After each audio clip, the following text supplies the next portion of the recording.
إن الحمد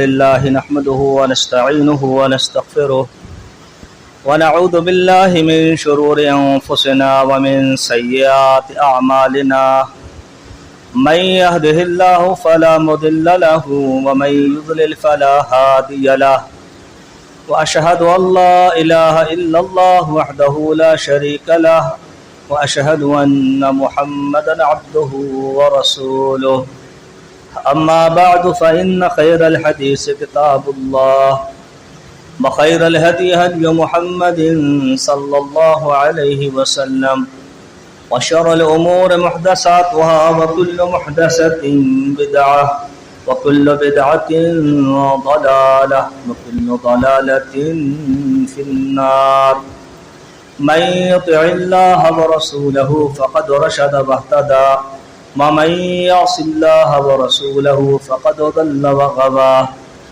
اللهم صل على محمد وعلى آل محمد كما صليت على إبراهيم وعلى آل إبراهيم إنك حميد مجيد اللهم بارك على محمد وعلى آل محمد كما باركت على إبراهيم وعلى آل إبراهيم إنك حميد مجيد اللهم رب اشرح لي صدري ويسر لي أمري واحلل عقدة من لساني يفقهوا قولي رب زدني علما سبحانك لا علم لنا إلا ما علمتنا إنك أنت العليم الحكيم أعوذ بالله من الشيطان الرجيم ولتجدن أشد الناس عداوة للذين آمنوا اليهود والذين أشركوا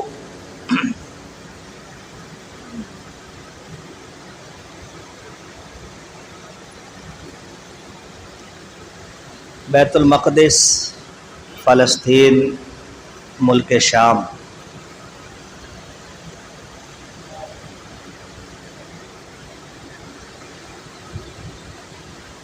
مقدس گھر، بابرکت سرزمین، انبیاء کی سرزمین،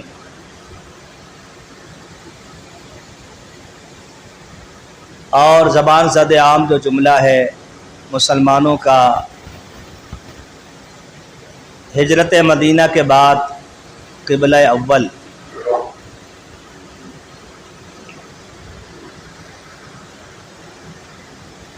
فلسطین کو، ملک شام کو، بیت المقدس کو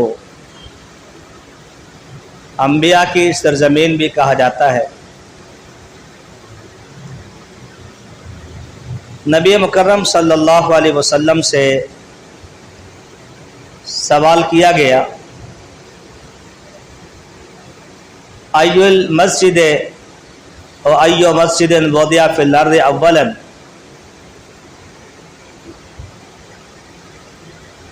اللہ کے نبی صلی اللہ علیہ وسلم یہ بتائیے کہ اس روئے زمین پر سب سے پہلے کون سی مسجد تعمیر کی گئی؟ آپ صلی اللہ علیہ وسلم نے فرمایا المسجد الحرام، سب سے پہلے مسجد حرام یعنی بیت اللہ کو تعمیر کیا گیا۔ پوچھا گیا ثم ایون، اس کے بعد فرمایا المسجد الاقصی، مسجد اقصی بیت المقدس کو تعمیر کیا گیا۔ پوچھنے والے نے پوچھا کم کانا بینہما، ان دونوں کی تعمیر کے درمیان کتنے سال کا فاصلہ ہے؟ فرمایا 40 سنہ، 40 سال کا فاصلہ ہے۔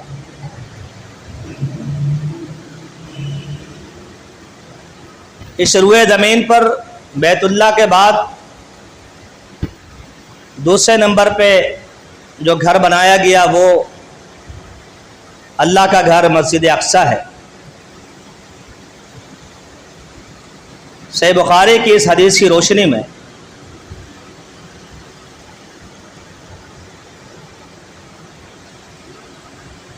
اتنی بڑی اور وسیع زمین جس کا احاطہ تقریباً ناممکن ہے، اس میں جو پہلا گھر ہونے کا شرف حاصل ہے وہ بیت اللہ کو، اور دوسرا گھر اتنے بڑی زمین پر جو اللہ کا بنایا گیا وہ مسجد اقصی بیت المقدس ہے۔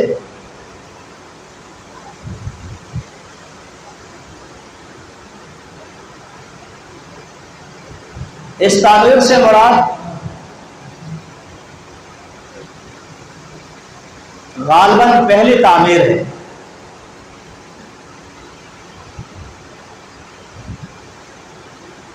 پہلی تعمیر کس نے کی تھی اس میں اہل علم کا اختلاف ہے۔ بعض روایات میں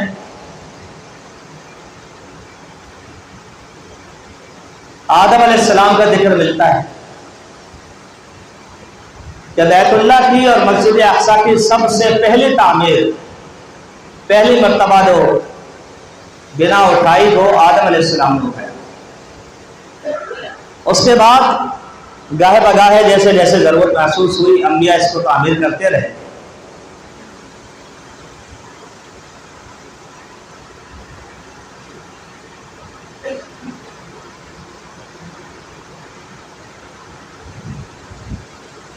تو یہ مقدس سرزمین، انبیاء کی سرزمین،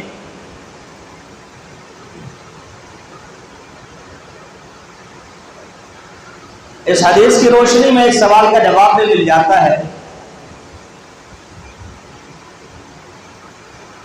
کہ قبلہ اول سے کیا مراد؟ ہمارے ہاں قبلہ اول مسجد اقصی بیت المقدس کو کہا جاتا ہے، جبکہ یہ صحیح بخاری کی حدیث باتیں کرتی ہے کہ مسجد حرام یعنی بیت اللہ جو ہے وہ سب سے پہلے اللہ کا گھر اس روئے زمین پر جو بنایا ہے۔ قرآن بھی کہتا ہے اِنَّ أَوَّلَ بَيْتٍ وُضِعَ لِلنَّاسِ لَلَّذِي بِبَکَّةَ، اللہ کا پہلا گھر جو روئے زمین پر بنایا گیا وہ مکہ میں۔ تو پھر اسے قبلہ اول کیوں کہا جاتا ہے؟ صحیح بخاری میں حدیث ہے، نبی کریم صلی اللہ علیہ وسلم جب وہ مدینہ تشریف لائے تو وحی خفی کی بنیاد پر، قرآن مجید میں حکم نہیں تھا، وحی خفی جس کو ہم حدیث کہتے ہیں، جو القاء اور الہام کی صورت میں آپ صلی اللہ علیہ وسلم کو دی گئی، اس وحی کی روشنی میں آپ صلی اللہ علیہ وسلم نے مدینہ آنے کے بعد 16 یا 17 مہینے بیت المقدس کی طرف منہ کر کے نماز ادا کی۔ اس اعتبار سے کہا جاتا ہے قبلہ اول، یعنی جب مدینہ تشریف لائے تو آپ نے جو پہلا قبلہ جسے قرار دیا اپنے عمل سے وہ مسجد اقصی۔ اس کے بعد آپ صلی اللہ علیہ وسلم ہر نماز کے بعد چونکہ آسمان کو دیکھتے تھے، جبریل کا انتظار کرتے تھے، قد نرا تقلب وجهك في السماء فلنولينك قبلة ترضاها فول وجهك شطر المسجد الحرام وحيث ما كنتم فولوا وجوهكم شطرا۔ تو اللہ نے فرمایا کہ ہم نے آپ کے چہرے کا بار بار آسمان کے جانب اٹھنا ہم دیکھتے ہیں، ہم قریب آپ کو وہی قبلہ عطا کرتے ہیں جس سے آپ راضی ہوتے ہیں۔ اور پھر اللہ نے آپ کو حکم دیا کہ آپ قبلہ تبدیل کر لیں، اور جو پہلا قبلہ تھا مسجد حرام کو ہی قبلہ بنا کر نماز ادا کی۔ تو حالت نماز میں ہی 2 جگہ تبدیلیاں واقع ہوئی، اور مسجد قبلتین آج بھی دنیا کے اندر موجود ہے، مدینے میں آپ اسے دیکھتے ہیں۔ مدینہ آنے کے اعتبار سے قبلہ اول ہے، لیکن اس روئے زمین پر جو قبلہ اول قرار دیا گیا، جو پہلا گھر تعمیر کیا گیا وہ بیت اللہ ہے، لہذا اس حوالے سے اپنی معلومات کو درست کرنے کی ضرورت ہے۔ بیت المقدس وہ مقدس سرزمین ہے، فلسطین اور شام، اگرچہ اب شام کا نقشہ کچھ بدل چکا ہے، امیر معاویہ کے دور میں شام کا نقشہ کچھ اور تھا۔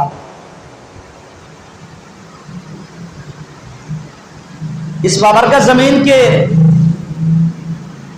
حوالے سے کچھ ادلہ اہل علم نے جمع کیے ہیں، جیسے اللہ نے قرآن میں کہا وَنَجَّيْنَاهُ وَلُوطًا إِلَى الْأَرْضِ الَّتِي بَارَكْنَا فِيهَا لِلْعَالَمِينَ، ہم نے ابراہیم علیہ السلام کو اور لوط علیہ السلام کو ظالموں سے نجات دی اور بابرکت زمین کی طرف ان کو بھیج دیا، جس میں ہم نے جہان والوں کے لیے برکت رکھی۔ حافظ ابن کثیر رحمہ اللہ نے لکھا کہ اس سے مراد ہے کہ وہ لوگ ہجرت کر کے شام کے علاقے میں ارض مقدسہ میں چلے گئے تھے، بیت المقدس کی طرف چلے گئے۔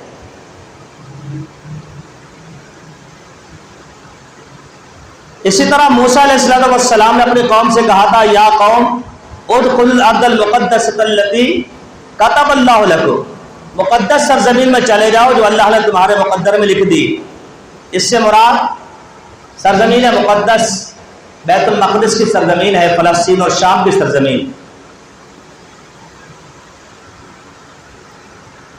اسی طرح اللہ رب العالمین نے فرمایا بل سلیمان الريح عاصفا تجری بامرہ الی الارض التي بارکنا فیہا، ہم نے سلیمان علیہ السلام کے لیے ہوا کو مسخر کر دیا تھا، ہوا ان کو لے کر چلتی تھی بابرکت سرزمین کی طرف۔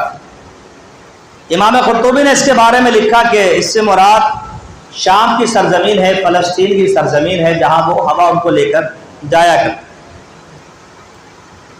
اسی طرح قرآن مجید میں اللہ رب العالمین نے ذکر کیا کہ وَأَوْرَثْنَا الْقَوْمَ الَّذِينَ كَانُوا يُسْتَضْعَفُونَ مَشَارِقَ الْأَرْضِ وَمَغَارِبَهَا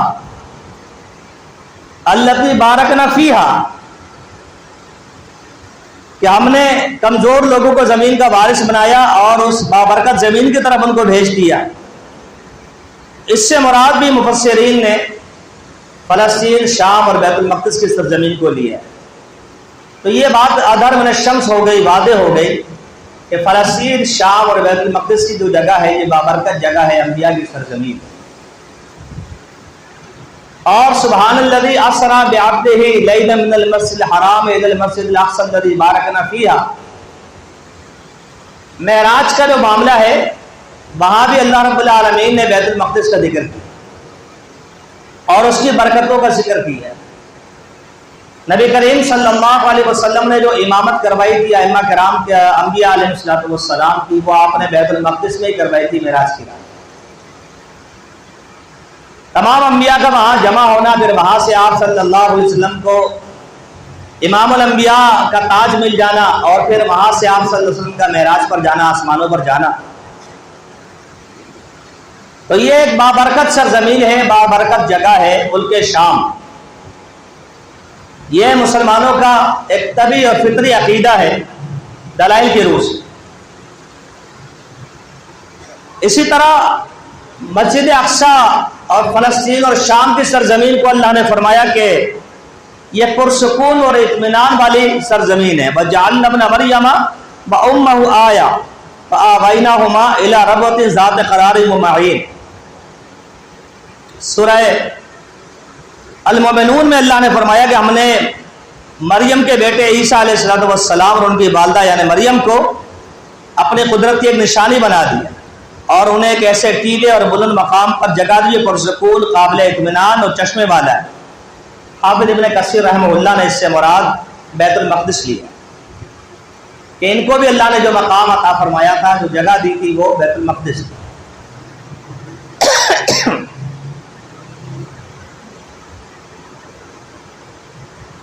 اسی طرح والتین والزیتون، عام طور پہ اس سے مراد دو پھل ہیں،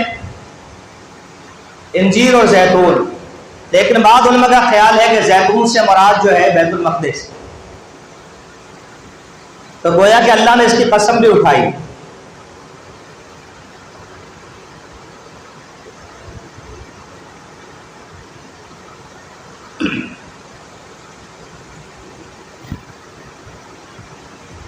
مدینہ منورہ میں جب آپ نے 16-17 مہینے نماز پڑھی بیت المقدس کی طرف، جس کی بنیاد پر اسے قبلہ اول کہا جاتا ہے، تو یہودی جن کے بارے میں اللہ نے کہا کہ سب سے زیادہ مسلمانوں کے اگر آپ دشمن پائیں گے تو ان لوگوں کو پائیں گے جو یہودی ہیں یا جو شرک کرتے ہیں۔ وَلَتَجِدَنَّ أَشَدَّ النَّاسِ عَدَاوَةً لِلَّذِينَ آمَنُوا الْيَهُودُ وَالَّذِينَ أَشْرَكُوا، سب سے زیادہ مسلمانوں کی دشمنی اگر کسی کے دل میں پائی جاتی ہے تو وہ یہودی ہے۔ اور آج جو مہم درپیش ہے، حالات جس طرف کو جا رہے ہیں آپ کو پتہ ہے کہ وہ یہودیت ہی ہے جس نے بیت المقدس کے اور اس کے قرب و دیوار میں رہنے والے مسلمانوں کی زندگی کو عجیب بنا دیا، وہاں ظلم و بربریت کا معاملہ کس درجے کا ہے یہ آپ خبروں کے ذریعے سے دیکھ رہے ہیں، سن رہے ہیں۔ تو سب سے زیادہ عداوت مسلمانوں کی یہودیوں کے دل میں ہے، یا وہ جو شرک کرتے ہیں، یعنی گویا کہ اللہ نے الگ الگ ذکر کی مشرکین کو اور یہودیوں کو، اگرچہ یہودی بھی مشرک ہیں دلائل کی روح سے، کیونکہ وہ عزیر علیہ السلام کو اللہ کا بیٹا کہتے ہیں۔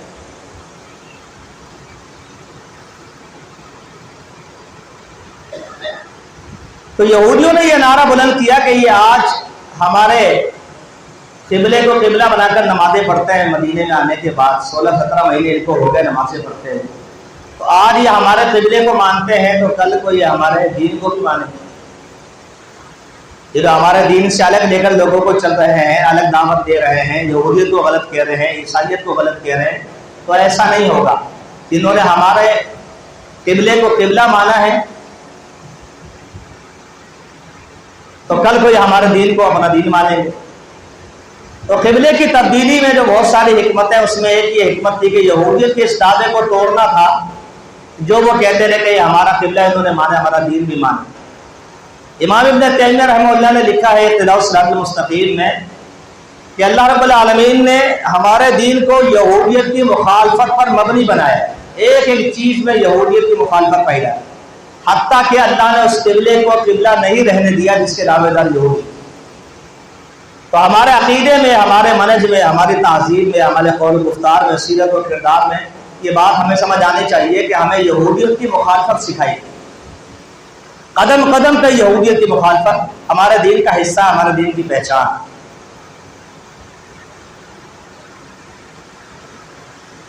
مسجد اقصی بیت المقدس ان مسجدوں میں سے ہے جس کے بارے میں نبی کریم صلی اللہ علیہ وسلم نے فرمایا لا تشد الرحال الا الى ثلاثه مساجد، برکت کی غرض سے، حصول ثواب کی نیت سے، تعظیم کی غرض سے صرف 3 مسجدوں کا سفر جائز، صرف 3 مسجدوں کا سفر جو ہے حصول ثواب، برکت اور تعظیم کی غرض سے جائز، یعنی خصوصی طور پہ رکھتے سفر آپ باندھ سکتے ہیں۔ اس کے علاوہ کوئی کتنا بڑا مقام کیوں نہ ہو، وہاں آپ اس نیت کے ساتھ، اس تعلیم کی نیت کے ساتھ نہیں جا سکتے۔ فرمایا لا تشد الرحال الا الى ثلاثه مساجد، المسجد الحرام و مسجد النبی صلی اللہ علیہ وسلم اور و مسجد الاقصی۔ آپ صلی اللہ علیہ وسلم نے فرمایا کہ 3 مسجدیں ہیں، مسجد حرام کو جا سکتے ہیں آپ، جہاں ایک نماز کا ثواب 1 لاکھ کے برابر، مسجد نبوی کی زیارت کو آپ جا سکتے ہیں جہاں ایک نماز 1000 نماز کے برابر، اور مسجد اقصی کو آپ جا سکتے ہیں کہ جہاں ایک نماز 250 نمازوں کے برابر۔ تو یہ اس تعظیم والے مقامات میں سے ہے جس کی زیارت ثواب کی نیت سے، تعظیم کی غرض سے آپ صلی اللہ علیہ وسلم نے اجازت عطا فرمائی۔ بلکہ بعض روایتوں میں آتا ہے کہ ایک وقت آئے گا کہ مسلمانوں کے نزدیک سب سے بہترین جگہ وہ ہوگی جہاں سے کھڑے ہو کے وہ بیت المقدس کا نظارہ کر سکے۔ آج جو حالات ہے وہ تقریباً اسی طرح کے، ہر بندہ چاہتا ہے اس کو براہ راست دیکھو ہاں کیا ہو رہا ہے۔ تو آپ صلی اللہ علیہ وسلم بشارت دی تھی کہ ایک وقت آئے گا ہر مسلم، ہر مومن یہ چاہے گا کہ وہ جگہ مجھے مل جائے چاہے کسی دام میں ملے، جہاں سے کھڑے ہو کے میں بیت المقدس کا نظارہ کر سکوں کہ وہاں کیا ہو۔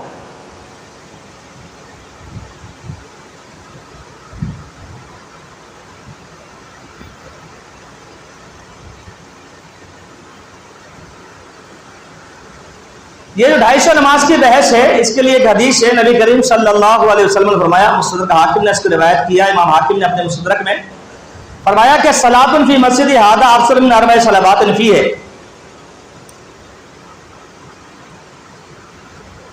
بیت المقدس میں 4 نمازیں پڑھنا میری مسجد میں 1 نماز کے برابر ہے۔ اور آپ نے اپنی مسجد کے بارے میں کہا کہ میری مسجد میں نماز 1000 نماز کے برابر کہلاتی ہے، تو اس کو 4 حصوں میں تقسیم کرے تو 250 بنتا ہے۔ بعض روایتوں میں 500 کا بھی ذکر ہے مگر اس میں کلام ہے۔ مشہور بات یہ ہے کہ بیت المقدس میں جو ہے 500 نمازوں کا ثواب ملتا ہے مگر اس میں کلام موجود. اور اسی حدیث کے آخر میں آپ نے یہ بات فرمائی جو میں نے آپ کو بتائی. فرمایا کہ بلا یوشکن اللہ یکون للرجل مثل شطن فرسہ من الارض حیث یری منہ بیت المقدس. ایک وقت آئے گا انسان چاہے گا بس اتنی سی جگہ مل جائے کہ جہاں میں کھڑا ہو کے بیت المقدس کا دیدار کر سکوں، اور وہ جگہ اس کے نزدیک پوری دنیا سے زیادہ اہمیت کی حامل ہوگی. وہ کہے گا بس یہ جگہ سب سے اچھی میرے لیے، جہاں سے مجھے بیت المقدس نظر آتا ہے. یہ ساری باتیں اس کی تعظیم اور برکت کو ذکر کرتی ہیں. نبی کریم صلی اللہ علیہ وسلم کے صحابی سیدنا عبداللہ ابن عمر سے ایک موقوف روایت ہے، کہتے ہیں کہ جب لما فرغ سلیمان بن داؤد من بناء بیت المقدس سے، سلیمان علیہ السلام نے جو داؤد علیہ السلام کے بیٹے تھے، مشہور پیغمبر ہیں، اور ہیکل سلیمانی آپ کو پتہ ہے آج بھی اس کا ایک نام رکھا جاتا ہے. وہ ہمارے یہاں سے گنبد کی بھی فرق ہے نا. بیت المقدس کی جو تصویر ہمیں دکھائی جاتی ہے اس میں ایک سنہرے رنگ کا گنبد ہے، اس کے لیے دعویٰ یہودیت کا یہ ہیکل سلیمانی، اور جو گرے کلر کا ہے، سرمئی کلر کا ہے، وہ اصل میں بیت المقدس سے وہ مسجد اقصی ہے.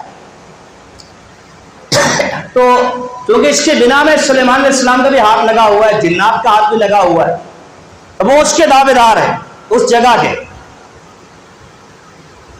اگرچہ اقوام متحدہ نے یہ طے کر دیا تھا کہ جو مسجد کا حصہ ہے وہ یہودیت کو چھوڑ دینا چاہیے، لیکن اقوام متحدہ کس کی ہے یہ بھی آپ کو پتا ہے. مسلمان جس پوزیشن میں ہے وہ بھی آپ کے سامنے ہے.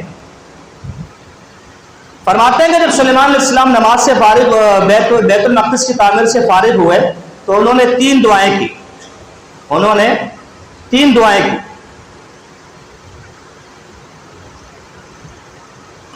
ایک دعا تو یہ کی کہ اللہ میں جو فیصلہ کروں وہ فیصلہ اتنا سچا اور سچا ہو کہ تیرے فیصلے کے خلاف نہ جائے.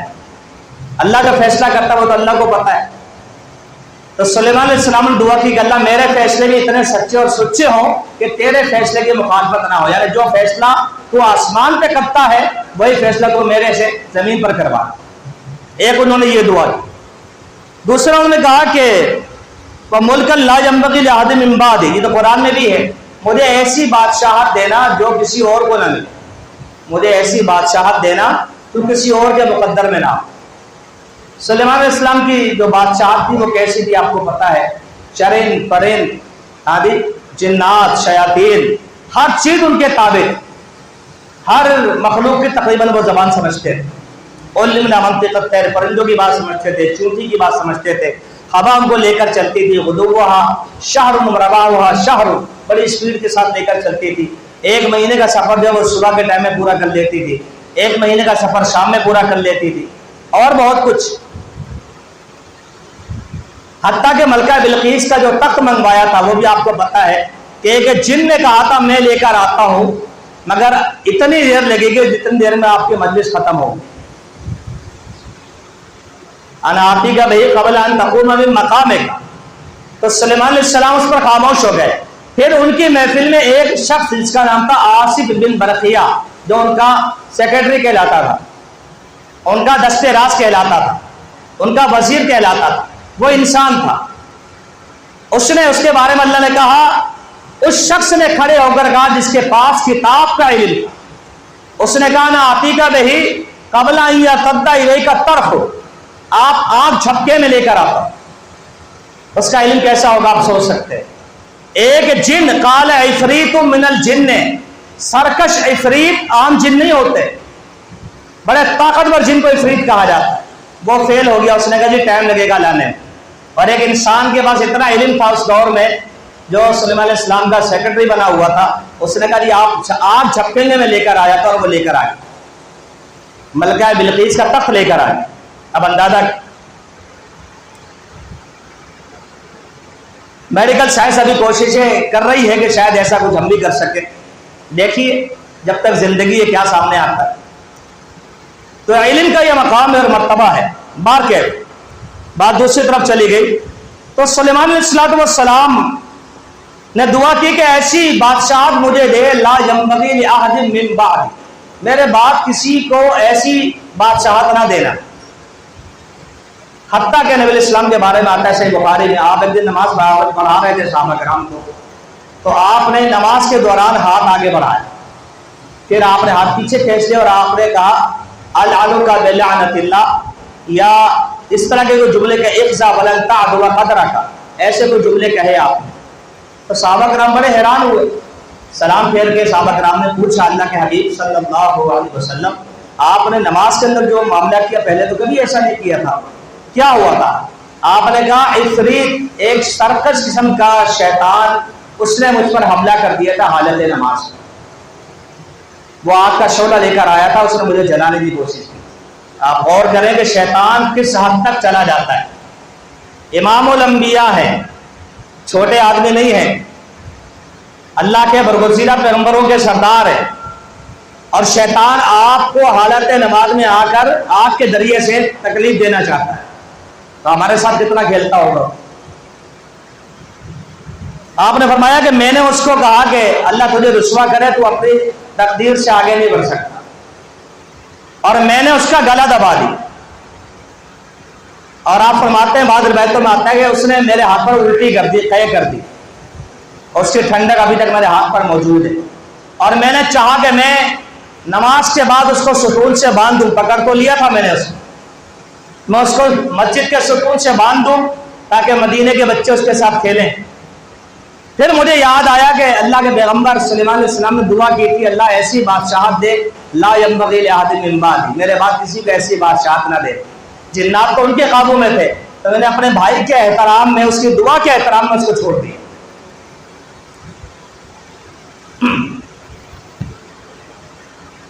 تو ایسی بادشاہت مانگی تھی کہ جو کسی اور کو اللہ رب العالمین نہ دے۔ اور تیسری دعا انہوں نے یہ کی تھی کہ اللہ جو بیت المقدس میں نماز ادا کرے اس کو ایسے پاک اور صاف کر دینا جیسے کہ آج ہی اس کی ماں نے اس کو جنم دی۔ یہ تین دعائیں سلیمان علیہ السلام نے کی تھی، یہ سنن ابن ماجہ میں، سنن نسائی وغیرہ میں روایت موجود ہے۔ تو عبداللہ بن عمر کہتے ہیں کہ ان کی دو دعائیں تو فوراً قبول ہو گئی، دو دعائیں تو ان کی فوراً ہی قبول ہو گئی تھی، فیصلے والی اور ایسی بادشاہ جو کسی کے مقدر میں نہ۔ البتہ تیسری دعا کی ہمیں امید ہے کہ اللہ تعالیٰ نے ان کی تیسری دعا بھی قبول کی ہوگی، اور وہ یہ ہے کہ جو بیت المقدس میں نماز ادا کرے اللہ اس کو گناہوں سے پاک اور صاف کر دے، اور ایسا کر دے جیسے آج اس کی ماں نے اس کو جنم دیا۔ یہ اس جگہ کا مقام ہے، مرتبہ ہے، تعظیم ہے، توقیر ہے مسلمانوں کے۔ نبی کریم صلی اللہ علیہ وسلم نے فرمایا میں نے خواب میں دیکھا کہ میرے تکیے کے نیچے سے کتاب کا ستون اٹھا لیا گیا، انی رائے تو کاننا امت الکتاب ہے انتوزع من تحت وسادت، میرے تکیے کے نیچے سے کتاب کا ستون اٹھا لیا گیا۔ فاطمہ تو بصری، میں نے اپنی نگاہ کھول کے اس کو دیکھا کہ اس کو کہاں لے کر جاتے ہیں۔ فَإِذَا هُوَ نُورٌ سَاطِعٌ عَامِدٌ بِهِ إِلَى الشَّامِ، تو میں نے دیکھا کہ وہ کتابچہ نور کی شکل میں تبدیل ہو گیا اور اس کو شام کے ملک میں لے جایا جا رہا ہے، اس کو شام کے علاقے میں بھیجا جا رہا ہے۔ الا وان الایمان اذا وقعت الفتنة بالشام، لوگوں آگاہ ہو جاؤ، جب فتنہ کا دور ہوگا تو ایمان کا سب سے زیادہ معاملہ شام کے اندر پایا جائے گا، سب سے زیادہ ایماندار شام میں پائے گئے۔ فتنوں کے دور میں سب سے زیادہ ایماندار لوگ، سب سے زیادہ ایمان کے پکے لوگ فرمایا شام کے علاقے میں پائے جائیں۔ یہ آپ صلی اللہ علیہ وسلم نے مدح کی شامیوں۔ آپ صلی اللہ علیہ وسلم نے فرمایا طوبی للشام، ہے شام والوں کے لیے بشارت۔ فقلنا لأي ذلك یا رسول اللہ صلی اللہ علیہ وسلم، اللہ کے حبیب کس وجہ سے آپ ان کو بشارت دے رہے ہیں، خوشخبری دے رہے ہیں شام والوں کو، وجہ کیا ہے؟ آپ نے فرمایا کہ لأن ملائکۃ الرحمن باسطۃ اجنحتہا علیہا، اس لیے کہ ملک شام پر اللہ کے فرشتے پر بچھائے رکھتے ہیں، سایہ کیے رکھتے ہیں، اس لیے اہل شام کے لیے بشارت ہے، خوشخبری ہے، فرشتے ان کے بہت قریب ہوتے ہیں۔ جامع ترمذی میں اس روایت کو دیکھا جا سکتا ہے۔ آپ صلی اللہ علیہ وسلم نے فرمایا سیسیر الامر الی ان تکونوا جنودا مجندا، جندم بالشام و جندم بالیمن و جندم بالعراق، فرمایا کہ اللہ کا یہ دین چلتا رہے گا یہاں تک کہ ایسا معاملہ آئے گا مسلمان ٹکڑوں میں تقسیم ہو جائیں گے، لشکروں میں، گروہ میں تقسیم ہو جائیں گے۔ تو ایک لشکر تو ہوگا ملک شام میں، ایک ہوگا یمن میں، ایک ہوگا عراق میں۔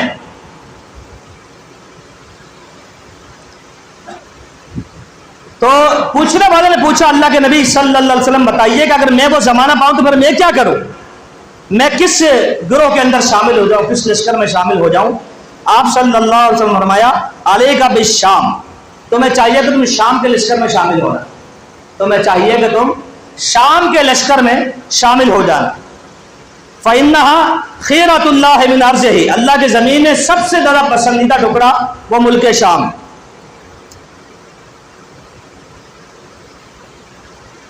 اور اس ملک میں اللہ تعالیٰ اپنا نیک بندوں کو جمع کرے گا، اور اگر شام میں نہ رہنا چاہو تو پھر تم یمن کو لازم کر لینا، پھر تم یمن کو لازم کر لینا۔ یمن کے اندر بھی اللہ نے خیر کو رکھا ہوا ہے، اللہ رب اللہ اپنے بندوں کو وہاں بھی جمع کرے گا۔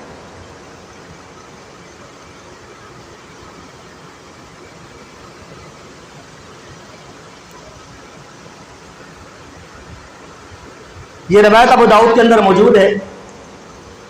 نبی کریم صلی اللہ علیہ وسلم نے فرمایا کہ انی لانذرتموہ وما من نبی الا انذرہ قومہ، میں تمہیں ڈراتا ہوں، بلا شبہ آگاہ کرتا ہوں۔ انی لانذرکموہ وما من نبی الا انذرہ قومہ، میں دجال سے تمام انبیاء نے اپنی اپنی امتوں کو ڈرایا، میں بھی تمہیں اس سے ڈراتا ہوں، آگاہ کرتا ہوں۔ لقد انذر نوح قوم، آپ نے ایک نبی کا ذکر کیا، فلاں نبی نے ڈرایا، فلاں نبی نے ڈرایا۔ پھر فرمایا کہ میں تمہیں ایک ایسی بات بتا رہا ہوں جو کسی نبی نے دجال کے بارے میں اپنی امت کو نہیں بتائی، اور وہ یہ ہے کہ انہ اعور، دجال کانا ہوگا، بھینگا ہوگا، آنکھ اس کی خراب ہوگی، اور ان اللہ لیس باعور، اللہ تعالیٰ بھینگا اور کانا نہیں ہے۔ یہ دجال کو اللہ تعالیٰ رسوا کر رہا ہے اور کرے گا، کیونکہ اس کا دعویٰ ہوگا میں رب ہوں، تو اللہ نے اس کی شکل ایسی بنا دی جو رب ہونے کی نفی کرے، کہ رب ہے، خود کو رب ہونے کا دعویٰ کرتا اور حالت دیکھ، تو اللہ نے اس کی آنکھ خراب کر دی۔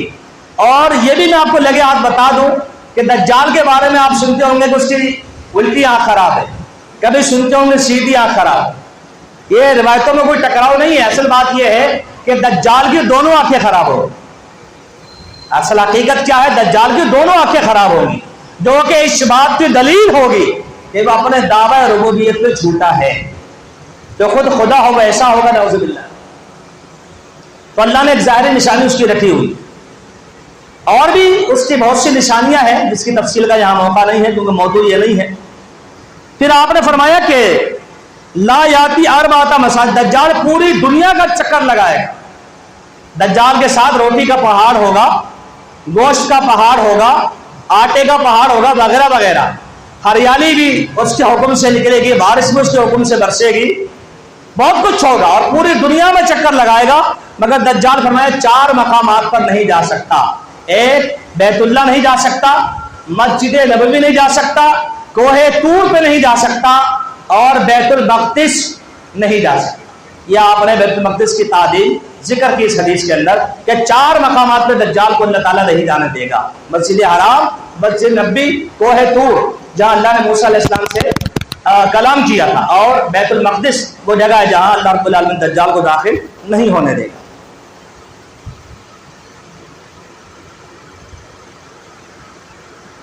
نبی کریم صلی اللہ علیہ وسلم نے فرمایا کہ ایک وقت آئے گا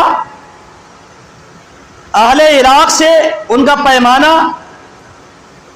درہم، دینار، کرنسی ان کو کوئی فائدہ نہیں دے گا، یعنی یہ چیزیں ان سے ضبط کر لی جائے۔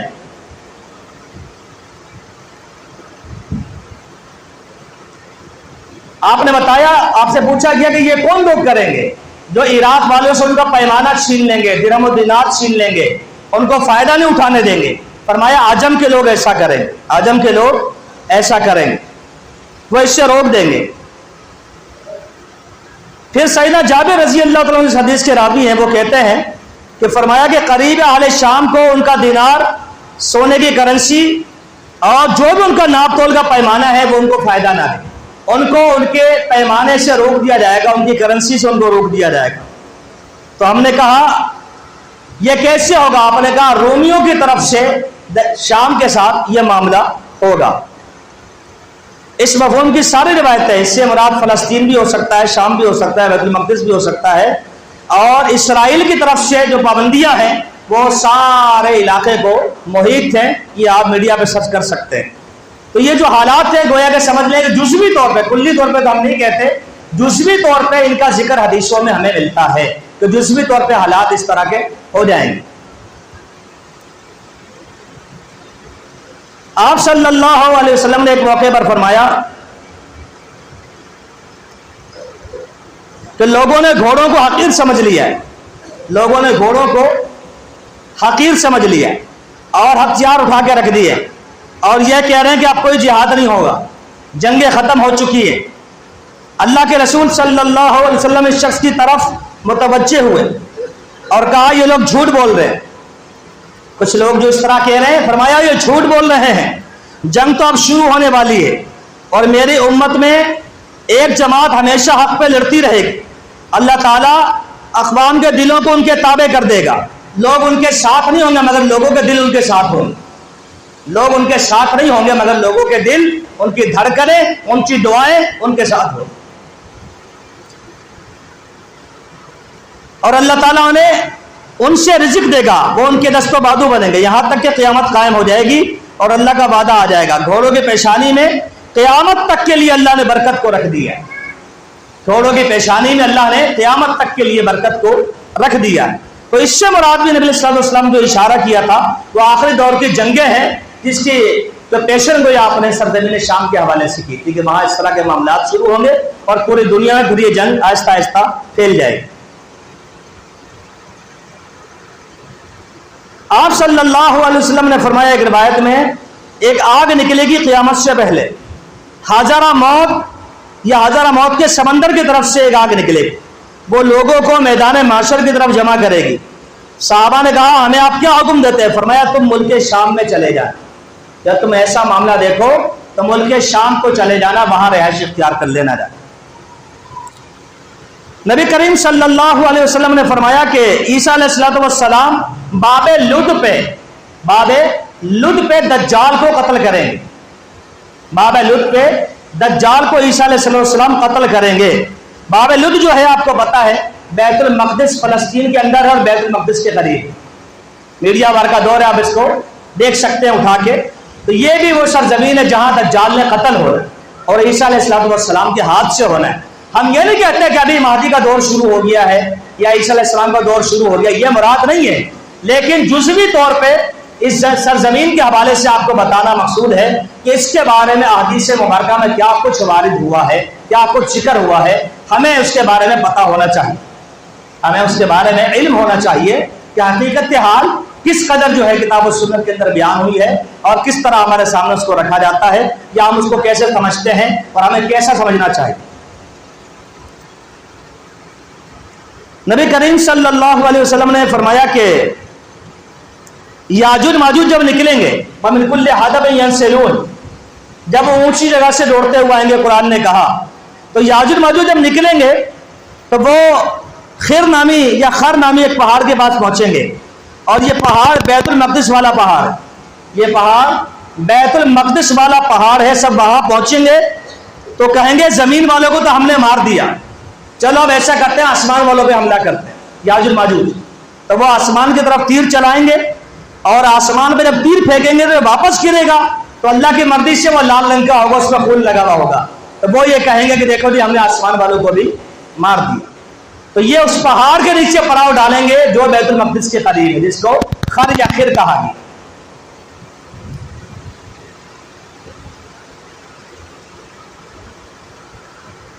نبی کریم صلی اللہ علیہ وسلم نے فرمایا لا تقوم الساعة حتى تقاتل اليهود، قیامت سے پہلے یہودیوں سے قتال ہوگا، قیامت سے پہلے قیامت قائم نہیں ہوگی جب تک تم یہودیوں سے قتال نہ کر لو۔ حتی یقول الحجر براہ الیہودی، ایک پتھر بھی پکار کے کہے گا اے مسلمان میرے پیچھے یہودی چھپا ہو، ایک پتھر بھی پکار کر کہے گا، آواز لگا کر کہے گا میرے پیچھے یہودی چھپا ہوا ہے، تم آؤ اس کو قتل کر دو۔ صرف ایک درخت کے بارے میں نبی اسلام نے کہا کہ غرقد کا ایک درخت ہے جو یہودیت کو پناہ دے گا، لیکن ایک وقت آئے گا یہودیت کو کوئی چیز بھی، کوئی پتھر بھی پناہ دینے کو تیار نہیں ہوگا، بلکہ آواز دے کر اسے قتل کروائے گا مسلمان سے۔ ہاں ایک درخت ہے جس کو غرقد کہا جاتا ہے، جس کو غرقد کا درخت کہا جاتا ہے، اس درخت آج وہ اس کی آبیاری کر رہے یہودی، اس کو لگا رہے ہیں، اس کو پھیلا رہے ہیں، ان کو پتا ہے کہ یہ درخت ہمیں پناہ دے گا، لیکن بالآخر اللہ کے حکم سے یہودیت قتل ہوگی، اس کے بعد قیامت قائم ہوگی۔ تو یہ کچھ باتیں تھیں فلسطین کے حوالے سے، ملک شام کے حوالے سے، بیت المقدس کے حوالے سے، اور مسلمانوں کے مدینہ کے میں آنے کے بعد قبلہ اول کے حوالے سے، جو ایک معلومات کی غرض سے میں نے آپ کے سامنے رکھی۔ اللہ تعالیٰ سے دعا ہے کہ اللہ تعالیٰ جہاں بھی اللہ کے بندے مواحد متبع سنت لوگ مسلمان موجود ہیں، اللہ تعالیٰ ان کی مدد فرمائے، اللہ تعالیٰ ان کی جان و مال کی حفاظت فرمائے، اور مسلمانوں کا اصلی ابدی دشمن یہودی ہو یا عیسائی ہو یا یہود کے ہم نوا ہو، اللہ تعالیٰ ان کو مسلمانوں کی طرف سے کفایت کرے۔ اللہ تعالیٰ یا تو انہیں ہدایت نصیب فرمائے، یا اللہ تعالیٰ انہیں دین و دنیا میں رسوائی عطا فرمائے اور جہنم ان کا مقدر بنائے۔ اللہ تعالیٰ ہماری دعائیں مسلمانوں کے حق میں قبول منظور فرمائے۔ اقول قولی ھذا واستغفر